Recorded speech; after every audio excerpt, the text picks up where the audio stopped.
దేవుని హృదయంలో నుండి వెలువడేటటువంటి మాటలు. దేవుని వాక్యము ఆయన కార్యాచరణకు సంబంధించినటువంటి మాటలు.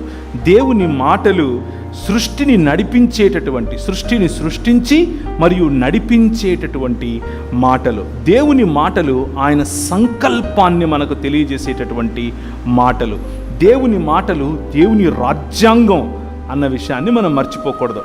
ఈ మాటలు గనక మనం అర్థం చేసుకుంటే, దేవుని మాటలను గనక మనం పట్టుకోగలిగితే, అనగా వాక్యమును గనక మనం పట్టుకోగలిగితే దేవుని హృదయం అర్థమవుతుంది. నెంబర్ 1. నెంబర్ 2, దేవుని కార్యాచరణ అర్థమవుతుంది.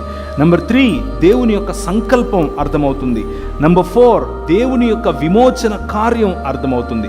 నెంబర్ 5, దేవుని యొక్క దాన్ని ఏమంటారు, దేవుని యొక్క రాజ్యాంగము అర్థమవుతుంది. కాబట్టి ఆయన రాజని, మనం ఆయన సామంతులమని, ఆయన యొక్క అంబాసిడర్స్మని, ఈ ప్రపంచాన్ని ఏలటానికి, ప్రపంచంలో సుభిక్షతను తీసుకొని రావటానికి అవసరమైనటువంటి సువార్త అర్థమవుతుంది.